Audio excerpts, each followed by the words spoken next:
Hello बच्चों, आज हम लोग पढ़ेंगे मूल कर्तव्य के बारे में, फंडामेंटल ड्यूटीज के बारे में। भारत के संविधान में आरंभ में नागरिकों के लिए मतलब मूल कर्तव्य का कोई उल्लेख ही नहीं था।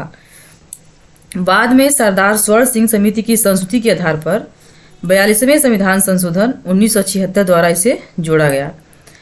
समिति का विचार था कि जहाँ संविधान में नागरिकों के लिए मूल अधिकारों का प्रावधान है, वहीं पर मतलब मूल कर्तव्यों का भी उल्लेख होना चाहिए, क्योंकि अधिकार एवं कर्तव्य एक दूसरे के अन्यानुचित मतलब पूरक होते हैं।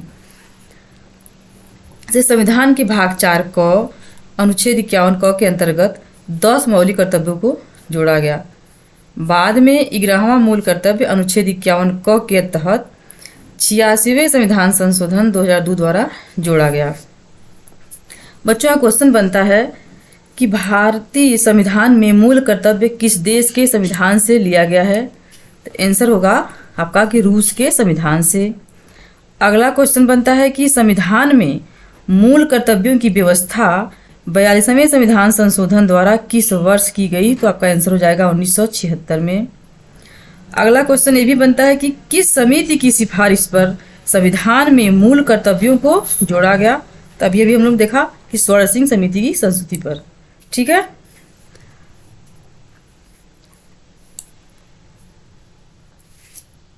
मूल कर्तव्यों को रूस के संविधान से लिया गया, लेकिन जापान के बाद भारत ऐसा दूसरा लोकतांत्रिक देश है जिसके संविधान में मूल कर्तव्यों का स्पष्ट उल्लेख किया गया है। मतलब जापान, रूस के बाद जापान और भारत में ही मौलिक कर्तव्यों का स्पष्ट उल्लेख मिलता है।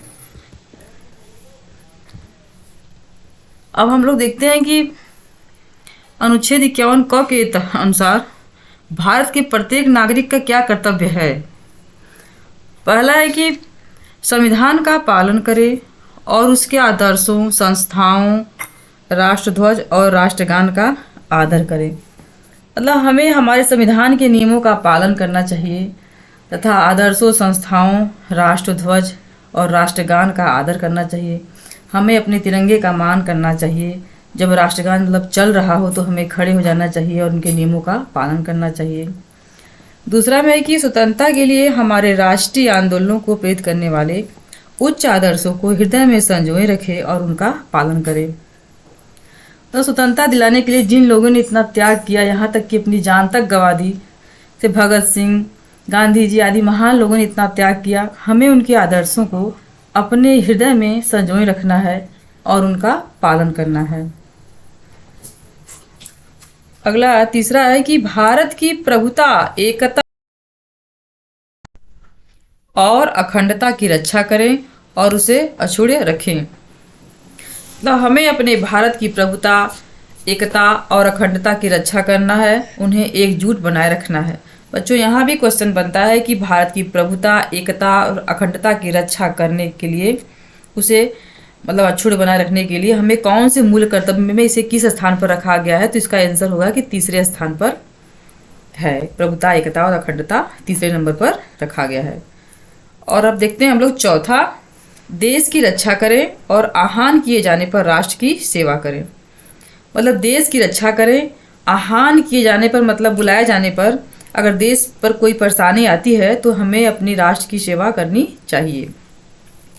अगला पांचवा है कि भारत के सभी लोगों में समरसता और भ्रातृत्व की भावना का विकास करे, जो धर्म, भाषा और क्षेत्र या वर्ग पर आधारित सभी भेदभाव से परे हो तथा ऐसी प्रथाओं का त्याग करे जो स्त्रियों के सम्मान के विरुद्ध हो। मतलब भारत के सभी लोगों में समान भावना और भाईचारे की भावना का विकास करे, जो कि धर्म, भाषा और क्षेत्र या वर्ग पर आधारित सभी भेदभाव से परे हो और ऐसी प्रथाओं का त्याग करे जो कि मतलब स्त्रियों के सम्मान के विरुद्ध हो। अगला छठवां है कि हमारी सामाजिक संस्कृति की गौरवशाली परंपरा का महत्व समझे और उसका परिरक्षण करे। मतलब हमारी सामाजिक संस्कृति मतलब कंपोजिट इंग्लिश में, जैसे हमारे देश में अनेक तरह की संस्कृतियां हैं, तो हमें सभी संस्कृतियों की गौरवशाली परंपरा को महत्व देना चाहिए और उनका परिरक्षण करना चाहिए। अब अगला है सातवां, प्राकृतिक पर्यावरण को, जिसके अंतर्गत वन, झील, नदी और वन्य जीव हैं, रक्षा करें और उसका संवर्धन करें तथा प्राणी मात्र के प्रति दया भाव रखें। प्राकृतिक पर्यावरण मतलब जिसके अंतर्गत वन, झील, नदी और वन्य जीव आते हैं, तो हमें उनकी रक्षा करनी चाहिए और उनका बचाव करना चाहिए, संवर्धन करना चाहिए, मतलब जिससे वन्य प्राणी विलुप्त न हो सके तथा प्राणी मात्र के प्रति हमें दया भाव रखनी चाहिए। जब हमारे अंदर मतलब दया भाव रहेगा तभी तो हम लोग उन्हें मारेंगे नहीं, बल्कि उनकी रक्षा करेंगे, उनका संवर्धन करेंगे।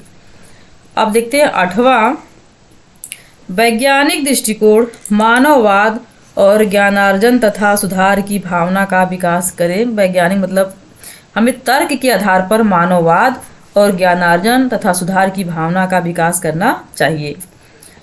अगला देखते हैं बच्चों 9वां, ये भी काफ़ी इम्पोर्टेंट है। सार्वजनिक संपत्ति को सुरक्षित रखें और हिंसा से दूर रहें। सार्वजनिक संपत्ति जैसे रेलवे, सरकारी बस आदि, जब लोग आंदोलन करते हैं, सरकारी बसों को भी फूंक देते हैं अपनी सुनवाई के लिए और सरकारी संपत्ति को हानि पहुंचाते हैं। ऐसा न करें, हिंसा से बचें। गांधी जी ने हमें हिंसा से बचने के लिए भी शिक्षा दी थी कि बच्चों में अहिंसा का पालन करना चाहिए। अगला 10वां है कि व्यक्तिगत और सामूहिक गतिविधियों के सभी क्षेत्रों में उत्कर्ष की ओर बढ़ने का सतत प्रयास करें, जिससे राष्ट्र निरंतर बढ़ते हुए उपलब्धि की नई ऊंचाइयों को छू ले। मतलब व्यक्तिगत और सामूहिक गतिविधियों के सभी क्षेत्रों में हमें सबसे आगे, उत्कर्ष मतलब सबसे आगे बढ़ने का सतत प्रयास करना चाहिए, जिससे कि हमारा राष्ट्र निरंतर बढ़ते हुए उपलब्धि की नई ऊंचाइयों को छू सके। अब अंतिम है 11वां कि 6 से 14 वर्ष की आयु के बच्चों के माता पिता या संरक्षक उन्हें शिक्षा के अवसर प्रदान करें। इसे 86वें संविधान संशोधन 2002 में जोड़ा गया। 6 से 14 वर्ष की आयु के बच्चे के माता पिता, उनके मतलब जो भी हो, संरक्षक हो या माता पिता हो, उन्हें शिक्षा के प्राप्त अवसर प्रदान करें। यह मूल कर्तव्य के साथ साथ मतलब हमारा मूल अधिकार भी है। जैसा कि मैंने आर्टिकल 21A में शिक्षा का अधिकार पढ़ा है। भारत में जिस प्रकार राज्यों के नीति निर्देशक तत्व हैं, उसी प्रकार नागरिकों के लिए मौलिक कर्तव्य हैं। दोनों का पालन स्वेच्छा पर निर्भर है। इसके लिए कोई विधिक बाध्यता नहीं है। ठीक है बच्चों, मिलते हैं अगले वीडियो में।